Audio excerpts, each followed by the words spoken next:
10ই মে প্রায় সন্ধ্যা সন্ধ্যা সময়ে, মানে বিকেল শেষ হওয়ার মুহূর্তে, সেই সময়ে তোমার ইস্ট ইন্ডিয়া কোম্পানির সিপাহীরা উত্তরপ্রদেশের সেনা ছাউনির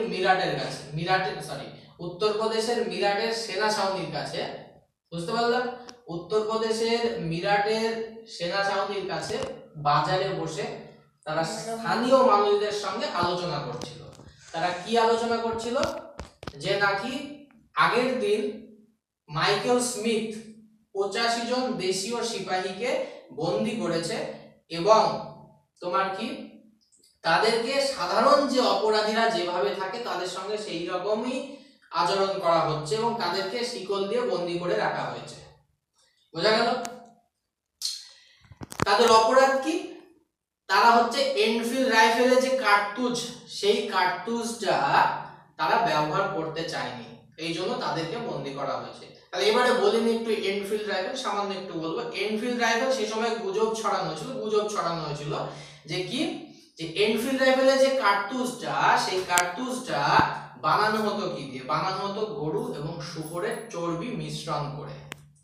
তাহলে কি সেনাবাহিনীতে দুই প্রকারেরই মানুষ থাকতো, হিন্দু মুসলিম দুই শ্রেণীরই মানুষ থাকতো, দুই জাতিরই মানুষ থাকতো। তারা কি ভাবলো? তাদের ধর্ম বিরুদ্ধে বা ধর্মনাশ ঘটবে, এই জন্য তারা কি করলো?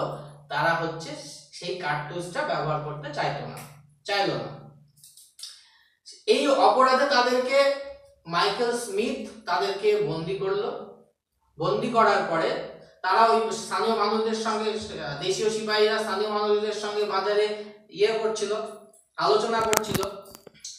এমতো অবস্থায় তোমার দেশীয় সিপাহীদের কিছু শ্বেতাঙ্গ সৈন্য ছিল।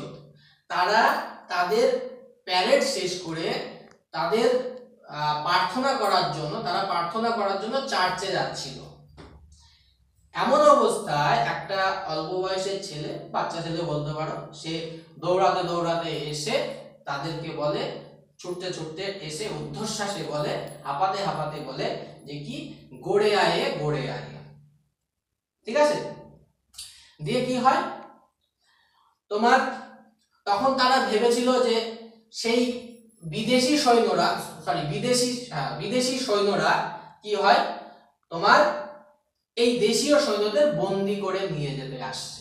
তখন দেশীয় সৈন্যরা যারা তোমার ওই স্থানীয় মানুষের সঙ্গে বাজারে আলোচনা করছিল, সবাই দৌড়ে সেই মিরাটের সেনা ছাউনির দিকে যায়, অস্ত্রাগারে যায়, অস্ত্র নেয় এবং তাদের সঙ্গে স্থানীয় কিছু মানুষরা, সেইখানে এলাকার স্থানীয় মানুষরা যোগ দিয়ে প্রত্যেক তোমার যে ছিল, তোমার যে শ্বেতাঙ্গ সৈন্য ছিল, তাদেরকে সবাইকে হত্যা করে। এইখান থেকেই তোমার মিরাটে সিপাহী বিদ্রোহ চালু হয়ে যায়। এইটা হচ্ছে গড়ে আয়ের কাহিনী। বোঝা গেল?